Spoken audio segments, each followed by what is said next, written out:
Hola, hola. Buenas noches. Bienvenidos al programa. Yo soy Jaime Bailey. Estamos saliendo en vivo, en directo desde Miami para todo el mundo. Bueno, los funerales del Papa Francisco se van a realizar el próximo sábado. De momento, en el Vaticano, los restos, los despojos del Papa argentino están a la vista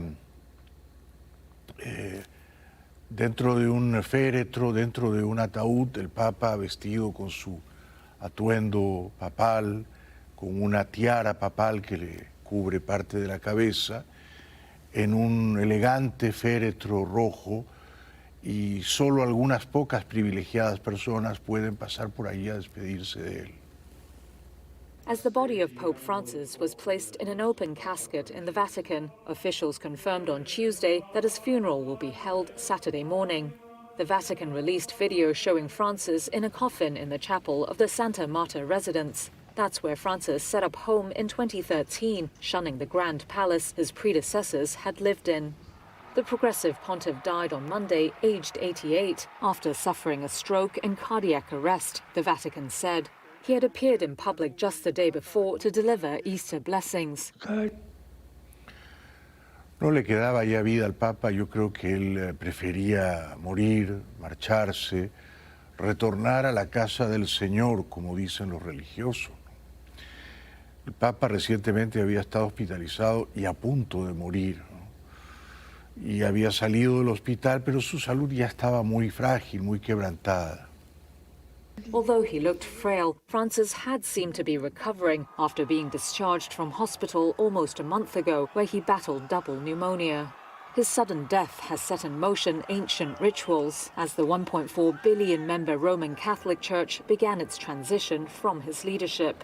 All cardinals in Rome were summoned to a meeting on Tuesday to confirm the next steps leading to the election of a new pope. Pero yo no diría que fue una muerte súbita, como decía la reportera, ¿no? Yo creo que era una muerte anunciada. Casi se había muerto en el hospital, salió y poco después murió. Y yo de verdad creo que él estaba tan enfermo y tan cansado que quizá prefería morir. Palabras en alabanza al Papa y cánticos en honor al Papa fallecido. Per risorgere con lui. Aspergiamo il corpo del nostro Papa Francesco, rendiamo grazie a Dio che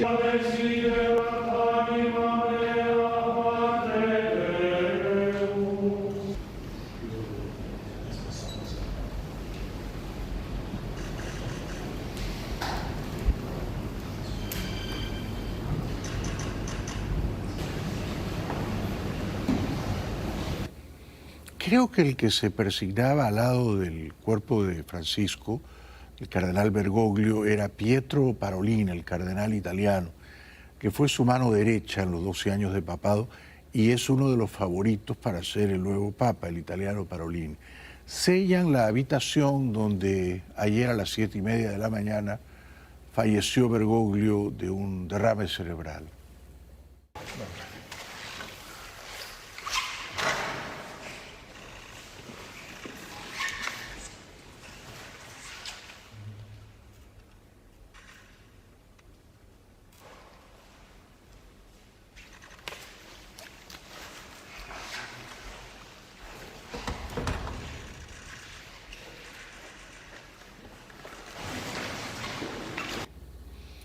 ¿Han visto la película Cónclave? Es muy buena, la recomiendo, sin dudas. Como en la película, pronto, a partir del 5 de mayo, se va a reunir en el Vaticano la Asamblea de Cardenales. Originalmente eran 135, pero van a ser 133 quienes asistan al cónclave y elijan con por lo menos 2/3 de la votación al nuevo Papa. Tras la muerte del Papa Francisco, ahora las miradas del mundo estarán en el cónclave que elegirá a su sucesor. La forma de elección está regida por la Constitución Apostólica Universi Dominici Gregis, promulgada por Juan Pablo II en 1996. La fecha del cónclave, en el que participarán 135 cardenales electores, todavía no está fijada, pero las normas indican que la reunión tiene que empezar entre el día 15 y el 20 después de la muerte del Papa, en este caso entre el 5 y el 10 de mayo. Los cardenales llegados de todo el mundo se hospedarán en la austera residencia de Santa Marta, donde entiendo que había elegido vivir el Papa, renunciando a ciertos lujos y comodidades. Durante todo el cónclave, los cardenales se alojarán en la residencia de Santa Marta, en el Vaticano. En la mañana del primer día, los purpurados participarán en una misa solemne en la Basílica de San Pedro. Por la tarde se reunirán en la Capilla Paulina del Palacio Apostólico y luego irán en procesión hacia la Capilla Sixtina, donde tendrán lugar las reuniones. Según un ritual heredado de la Edad Media, el maestro de ceremonia pronuncia la frase extra omnes, todos fuera. Quienes no participan en la elección abandonan entonces la sala y se cierran las puertas. Y a la hora de votar, cada cardenal vota como en la película Cónclave por escrito. En teoría no debe votar por él.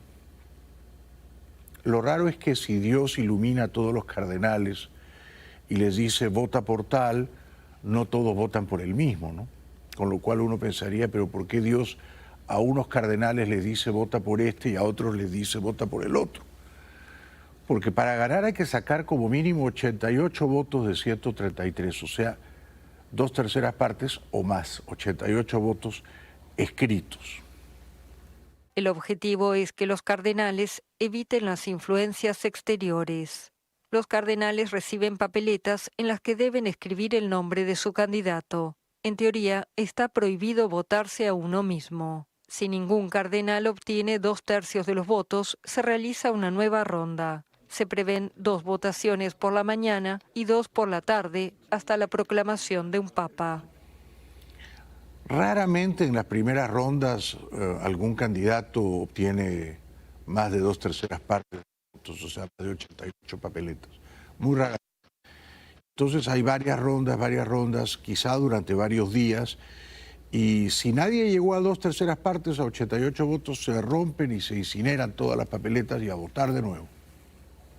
Cada 2 rondas de votación, las papeletas se queman en una estufa. Si no se logró escoger a ningún papa, la chimenea, visible por los fieles desde la plaza de San Pedro, expulsa humo negro. Mientras dura el cónclave, cualquier contacto con el exterior, ya sea a través de teléfonos, internet o periódicos, está estrictamente prohibido. Todos los lugares en los que viven y trabajan los cardenales están cubiertos por dispositivos de interferencia que impiden el uso de teléfonos y tabletas. Y cuando por fin uno de los candidatos, uno de los cardenales, saca más de 88 votos, entonces hay humo blanco, hay fumata blanca en el Vaticano anunciando un nuevo pontífice. Cuando finalmente la chimenea emite una fumata blanca, quiere decir que se eligió un nuevo papa. El cardenal designado debe aceptar su elección y elegir cómo quiere ser llamado. En ese momento, desde el balcón de la Basílica de San Pedro, el cardenal protodiácono anuncia Habemus Papam, tras lo cual sale el nuevo pontífice e imparte su bendición Urbi et Orbi a la ciudad y al mundo. La prensa europea especula que es muy probable que el próximo papa sea europeo y en particular italiano. Y entre los italianos, el favorito es Pietro Parolin, que como dije era la mano derecha de Francisco, pero también está Pizzaballa y Zuppi. En Italia aún resiste la idea de que el pontífice debe ser italiano. Por eso el nombre que más suena es Pietro Parolin, actual secretario de Estado de la Santa Sede, conocido por todos los cardenales y por su trayectoria diplomática. Entre los candidatos italianos también está Matteo Zuppi, el enviado personal de Francisco a Ucrania. Es la gran opción para el sector más progresista por ser el más cercano a Bergoglio. La lista de nombres italianos se cierra con el patriarca de Jerusalén, Pier Battista Pizzaballa, reconocido por su labor en Oriente Próximo, pero con su edad en contra, tiene solo 59 años. Pizzaballa, me gustaría Pizzaballa, el nuevo papa. Dicen también que están en las quinielas un húngaro y un francés de Marsella. En el viejo continente también hay otros nombres que suenan con fuerza, como el del húngaro Péter Erdő, del ala más conservadora del cónclave, o el del arzobispo de Marsella, Jean-Marc Abelin, alguien que recuerda a Bergoglio por poner el foco en las periferias sociales. La mano derecha de Francisco en el proceso sinodal, Mario Grech, también está entre los candidatos papables, así como el obispo de Estocolmo, Anders Arborelius, o el arzobispo de Utrecht, Willem Elgik, fiel a la línea de Benedicto XVI. Comprenderán ustedes que el cónclave de 133 cardenales, por supuesto todos hombres, ¿no? Ahí no hay mujeres, hay conservadores, hay progresistas, hay ortodoxos, hay heterodoxos, pero esa es una conspiración política muy refinada, ¿no? Muy refinada conspiración política, ¿no? Un conciliábulo, un aquelarre lleno de gestos, trucos, secretos, chismes, insidias, ¿no? Se van formando bandos y facciones. Y hay toda clase de intercambios furtivos, clandestinos de información, ¿no? Entre los cardenales. Es una cosa tremenda. Y hay también favoritos en el ala conservadora, como el cardenal Dowland de Nueva York y un cardenal de Boston. Tras Francisco, el primer papa americano, no sobresalen demasiado los nombres de este continente, pero si el ala conservadora gana fuerza, es precisamente en Estados Unidos donde está uno de los candidatos más anclados a la vieja Iglesia Católica, Timothy Dolan, el arzobispo de Nueva York. Para aquellos que quieren un nombre de curia, pero también del continente americano, suena el nombre de Robert Francis Prevost. Y hay un filipino de apellido Tagle que también está entre los favoritos. Si tras Francisco la Iglesia quiere volver a mirar a otras latitudes, el filipino Luis Antonio Tagle parece ser el favorito. También en Asia hay otros dos nombres que resuenan. Charles Bo de Myanmar, distinguido por su defensa de los derechos humanos, y Malcolm Ranjit, arzobispo de Colombo.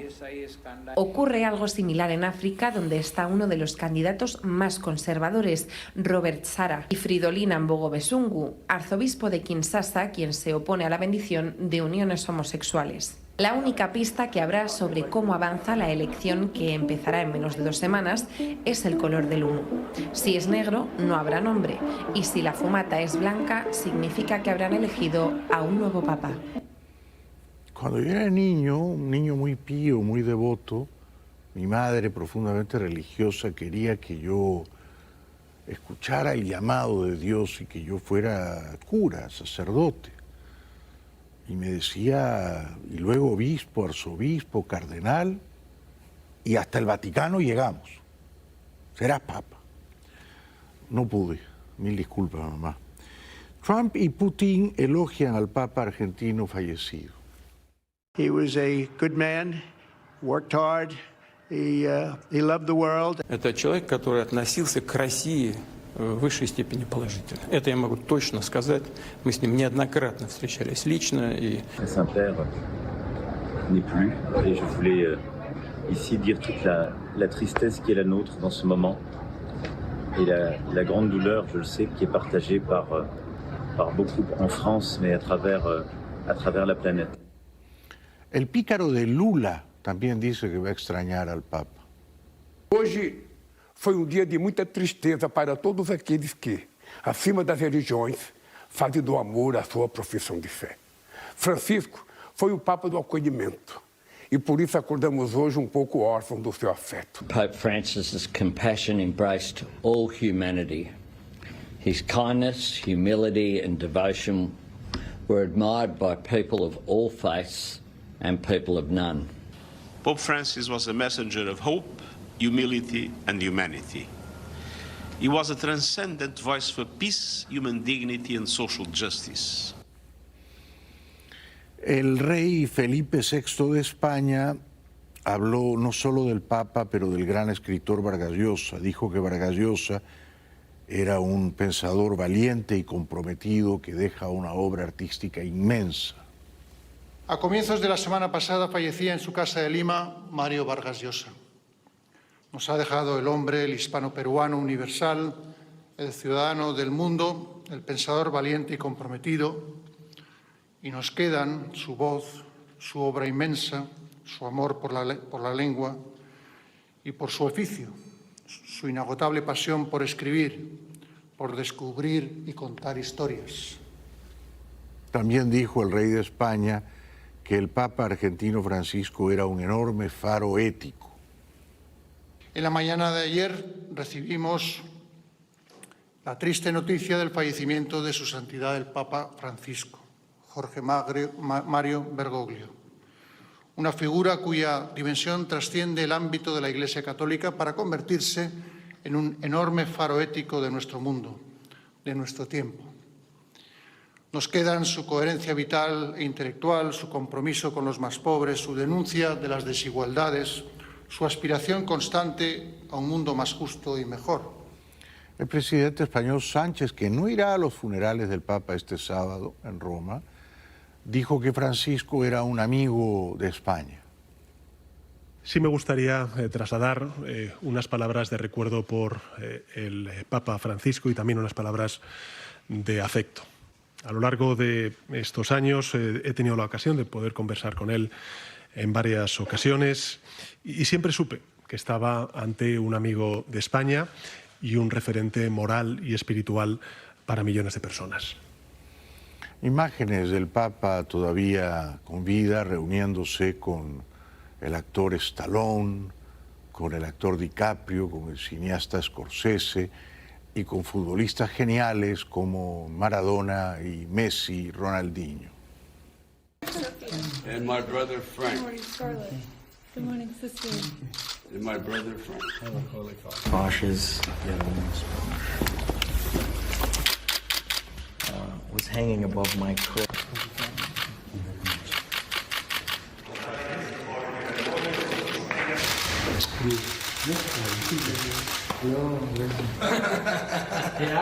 ¿Quién es mejor, Pelé o Maradona?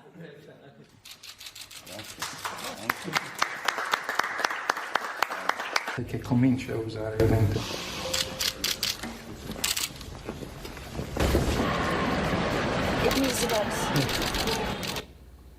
Siempre humilde, siempre afable, siempre o casi siempre una sonrisa. Casi siempre. A veces si estaba con un líder político que le disgustaba, mucho no sonreía, ¿no? Muy bien. En Buenos Aires lo recuerdan con profunda emoción. Vamos a tener en nuestras manos y que nos recuerdan que Jesús, el Papa Francisco, Una mezcla de emociones, porque está el dolor, la tristeza, que ya no lo puede ver, pero también está esa alegría de que Él está con una paz, descansando y junto a Jesús.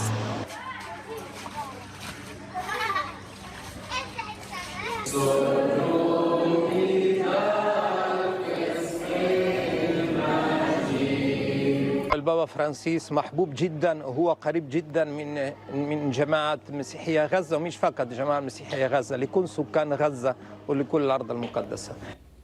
También en Madrid recordaban con admiración al Papa. A nosotros se nos juntan las lágrimas y el corazón agradecido por la vida de este Papa con el gozo de una Pascua recién inaugurada.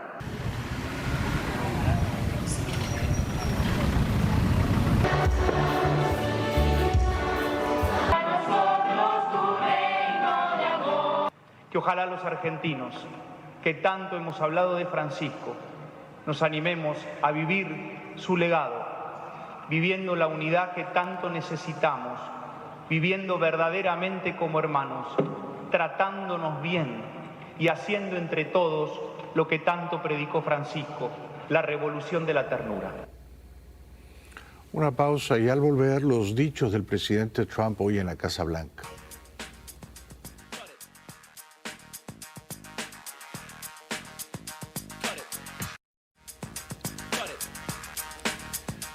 Bienvenidos de vuelta al programa. Hoy el presidente Trump dialogó con la prensa en la Casa Blanca. Le preguntaron cómo van las negociaciones con China sobre los aranceles. Ustedes saben que Trump ha impuesto aranceles altísimos contra la China. Pero él dijo que las negociaciones van por buen camino y van progresando. Y me parece que es una respuesta diplomática que no sirve a la verdad. En la práctica hay una guerra fría comercial entre Estados Unidos y China, y esa guerra la ha decretado, la ha comenzado el presidente Trump. On China, your press secretary has suggested that some progress is being made. Are negotiations actively underway? And do you agree with Secretary Bessent, who has suggested that the current standoff with China is not sustainable?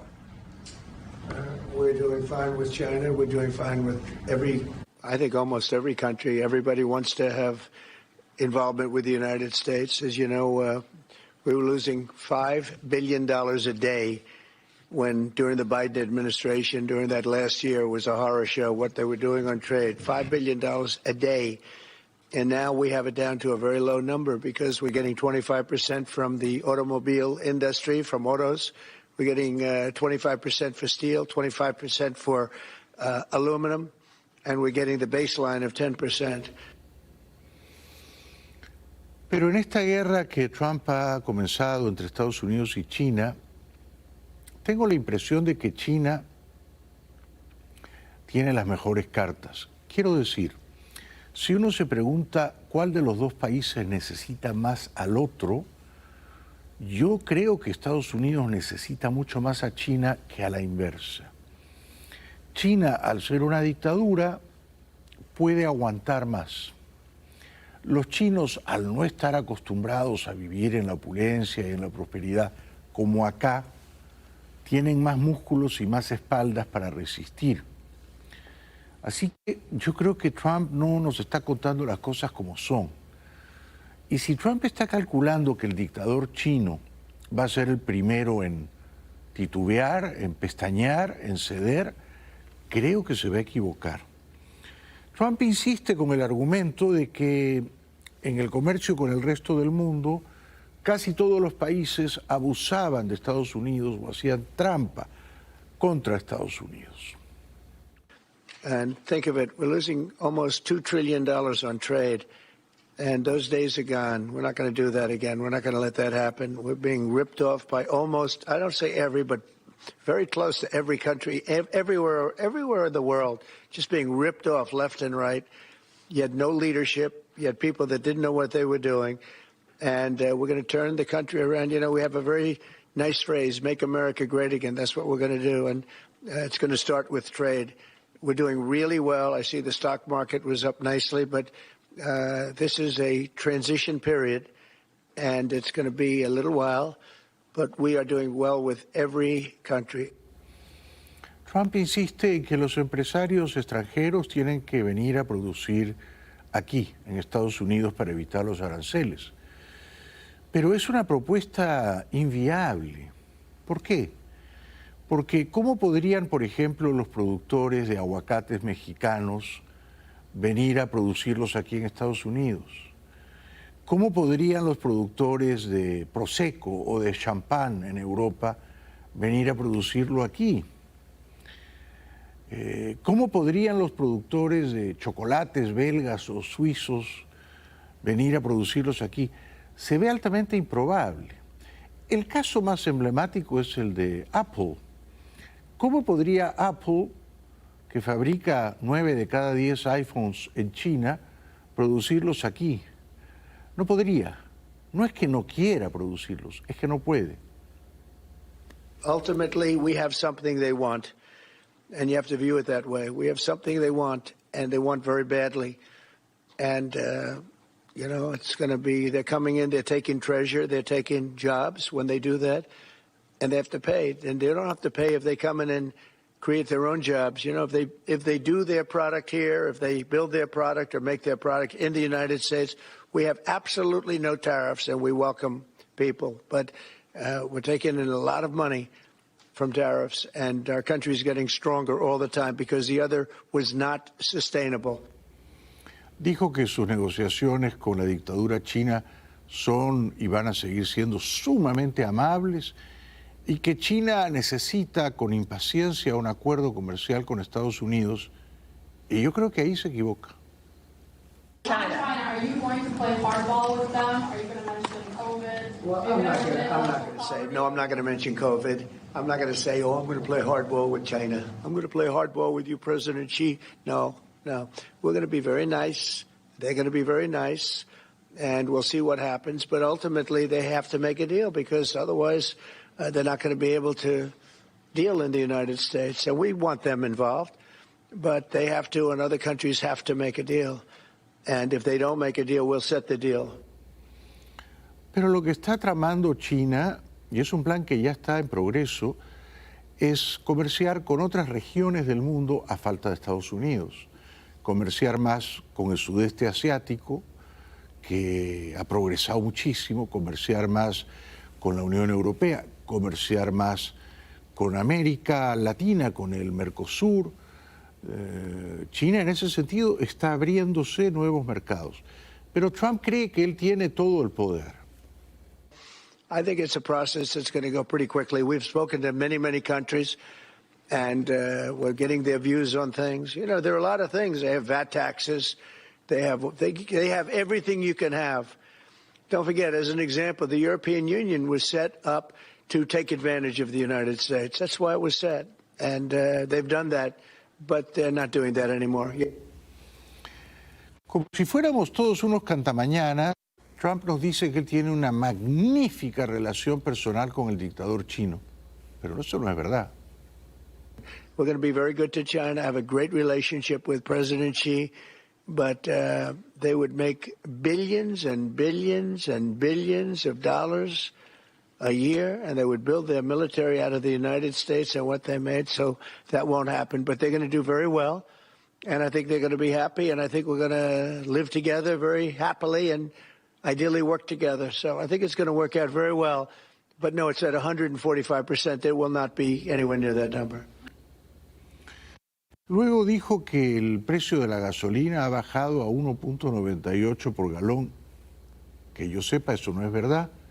El precio de la gasolina, si se consigue muy barato, estará a 3.40, a 3.50 por galón. En mi barrio está a 5.50 la gasolina más cara. Prices are going down, not going up. One of the big things is energy is going down. I see that we had a couple of states where gasoline was at $1.98 a gallon. Nobody thought they'd see that for years, maybe, and that's a big thing.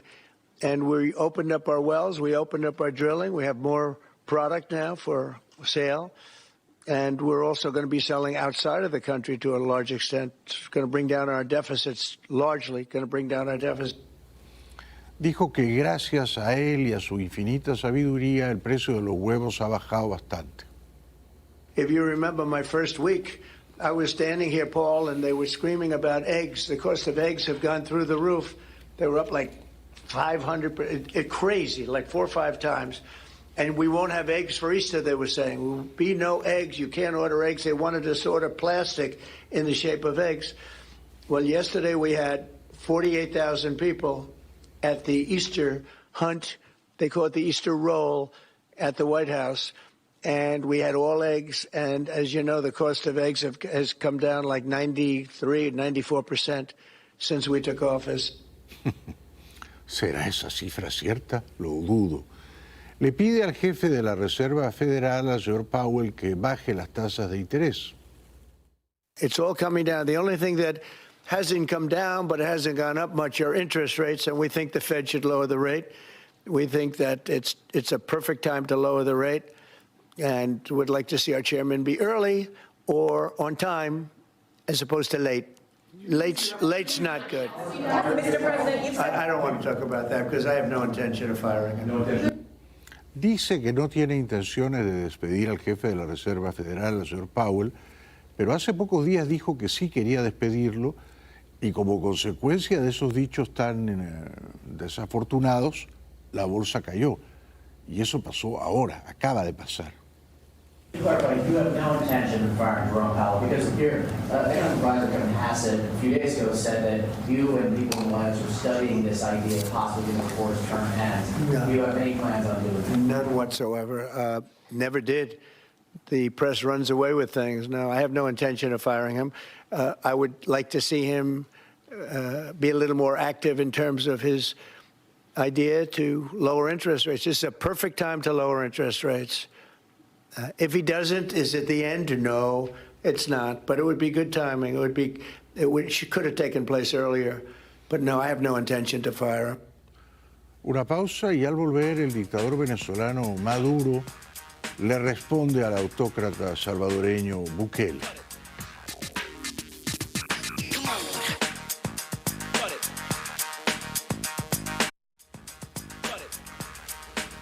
Como ustedes bien saben, en Venezuela hay centenares de presos políticos, personas que están en la cárcel solo porque piensan o se expresan políticamente contra la dictadura de Maduro.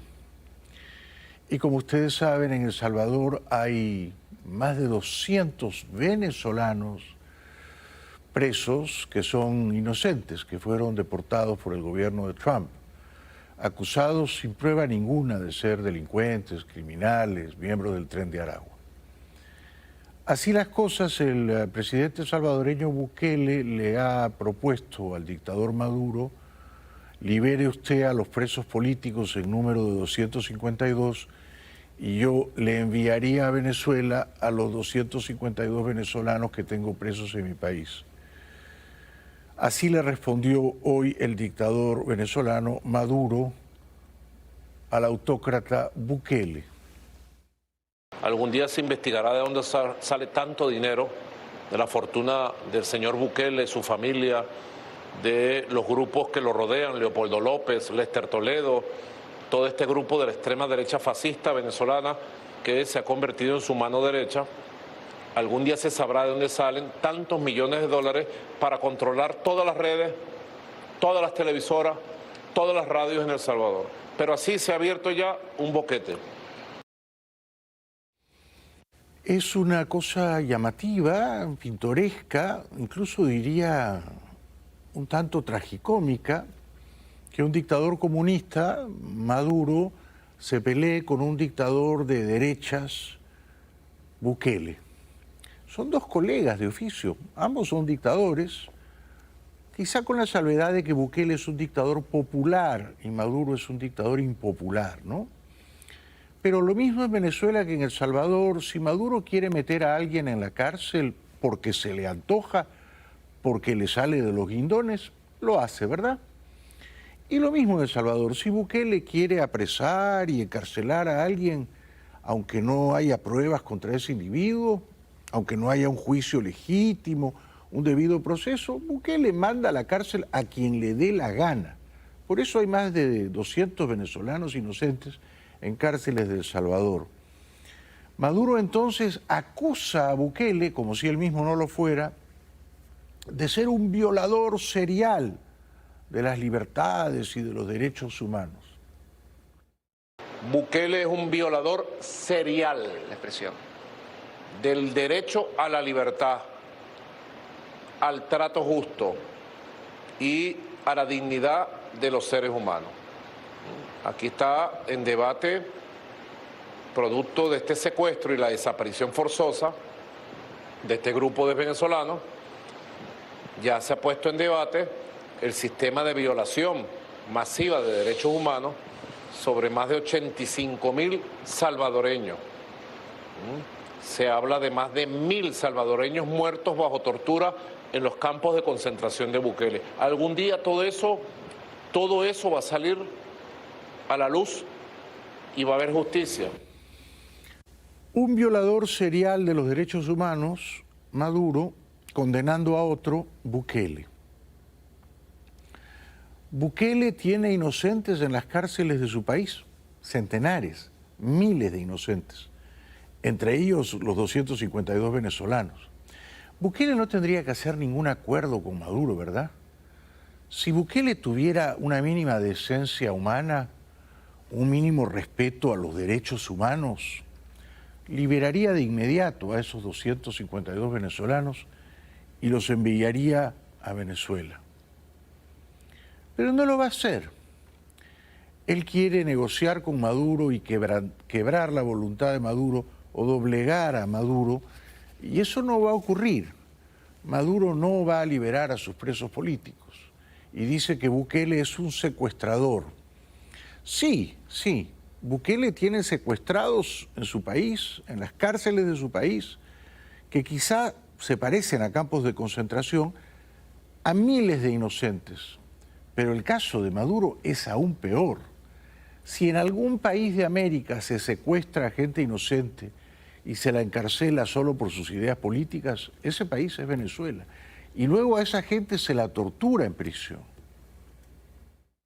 Hoy está en debate el tema del secuestro, absolutamente indignante, de 252 venezolanos.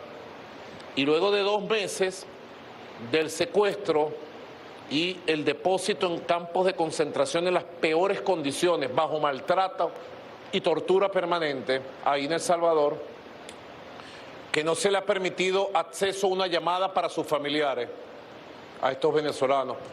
No se le ha permitido acceso a los abogados salvadoreños contratados por sus familiares. No se le ha permitido el acceso a ningún organismo de derechos humanos de Naciones Unidas. Parece que Maduro estuviera hablando de sus propios presos, ¿no? Señor Maduro, y al esposo de la hija de Edmundo González Urrutia, a quien usted capturó y encarceló a principios de este año, ¿le ha permitido a él, a Rafael Tudares, que hable con su esposa o con su suegro que esté en Madrid? No, ¿verdad? La esposa Mariana ni siquiera sabe dónde está Rafael o en qué condiciones está. O sea que evidentemente Maduro no tiene autoridad moral ninguna para criticar a Bukele, ¿no? Es un secuestro de Estado, es un secuestro hecho por el Estado, es un delito grave de lesa humanidad contra este grupo de venezolanos y contra otros grupos de latinoamericanos. Pero reconoce, por primera vez, judicialmente hablando, reconoce que tiene 252 venezolanos en cárceles a su disposición, sin juicio, sin jueces, sin derecho al debido proceso, sin derecho a la defensa, y además se niega a publicar fe de vida de cada uno de ellos, a responderle a las madres de ellos y a responderle a sus abogados que han sido contratados. Pero es exactamente lo mismo que usted hace en Venezuela, Maduro, es exactamente lo mismo. En El Salvador Bukele lo hace contra estos venezolanos inocentes, pero usted en Venezuela lo hace contra sus propios compatriotas, centenares de presos políticos, quizás miles de presos políticos, y están completamente privados de la posibilidad de defenderse, de ir a un juicio legítimo. En Venezuela no hay una justicia independiente, de manera que la orden del dictador, en este caso Maduro, es la que determina la suerte del preso político. No sé con qué autoridad moral Maduro pretende darle lecciones a Bukele. Bukele es indefendible, pero Maduro es mucho peor. El secuestro de estos venezolanos en El Salvador. ¿Quién salió a apoyar ayer que se mantengan secuestrados y que Bukele haga una propuesta totalmente ilegítima, ilegal, abusiva, que reconoce ante cualquier tribunal del mundo que los tiene secuestrados? María Machado y Leopoldo López son los asesores, manos derechas, que han legitimado los fraudes continuos allá. Una pausa y al volver el vicepresidente Vance se pasea por la India. Ya venimos.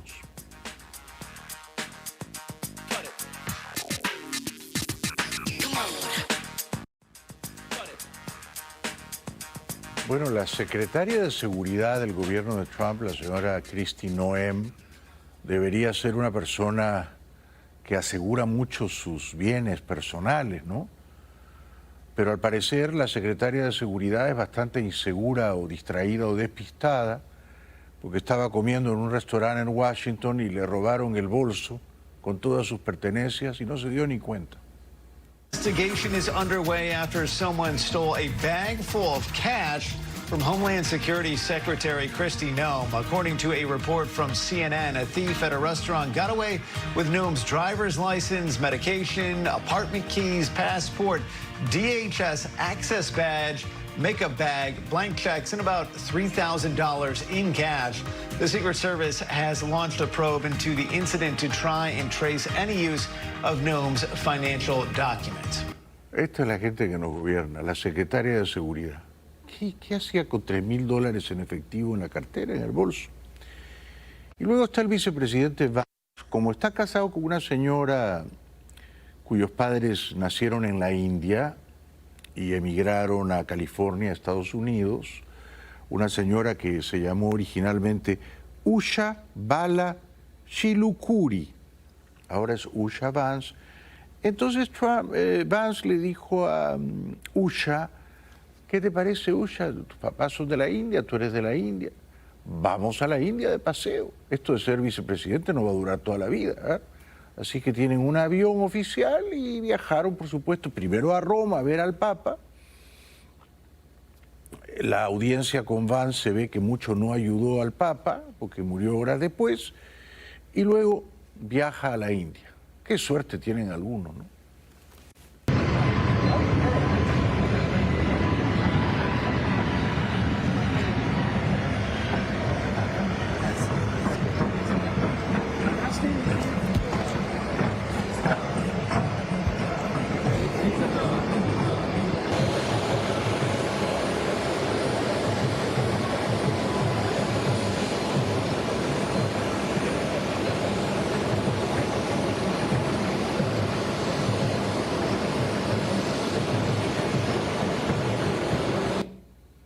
La buena vida. Lo recibió el primer ministro de la India, el peligrosísimo señor Modi.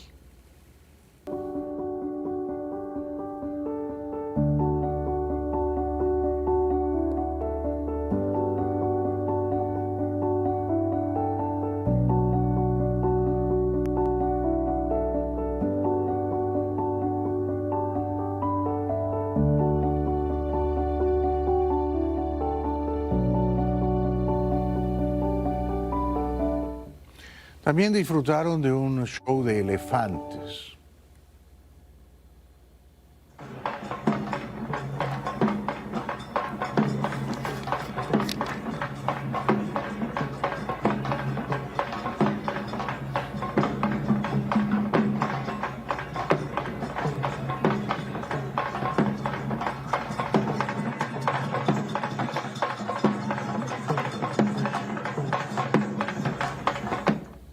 Y sin privarse de nada, pasearon también por Nueva Delhi.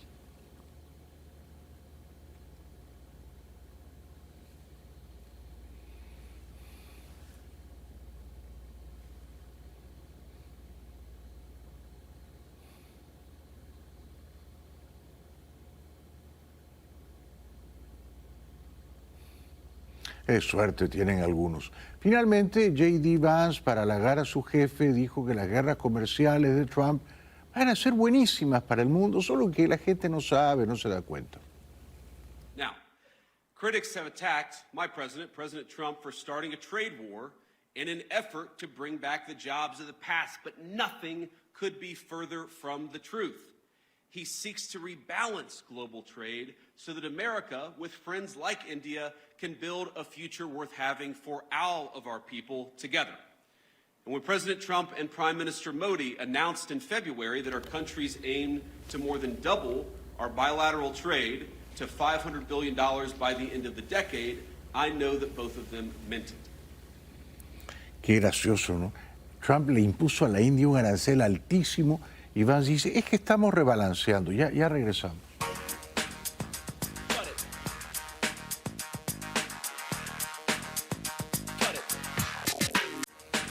Para terminar, la bolsa desconfía de Trump. The S&P has dropped the most under Trump for any president at this point in their presidency since the S&P 500 was in fact created back in 1957. And indeed, it is not anywhere close, folks. It's not anywhere close. Under Trump, it's dropped, get this, 14%. The next closest one was George W. Bush back in 2001, a drop of just half that at 7%. No other elected president at this point in their presidency saw a drop of 5% or more. So Donald Trump is on a planet all by himself. Y luego, ¿habrá pronto una recesión? particular point, there's a decent chance that it will cascade across the economy. Chance of a recession. You see, I have 4 different little metrics we can look at. JP Morgan, 60%. Polymarket, 57%. Reuters, 45%. Goldman Sachs, 45%. That's a bunch of numbers on your screen, but they're all basically telling the same exact story. That is, on either side of 50%, there's basically a 50-50 chance of a recession at this point. And that is way up from where we were at the beginning of the Trump presidency, when the numbers simply put weren't anywhere near this. The stock market is a reflection of the economic state we're in. The chance of a recession is another reflection of the state of the economy that we are in. Muchas gracias por hoy. Muy buenas noches.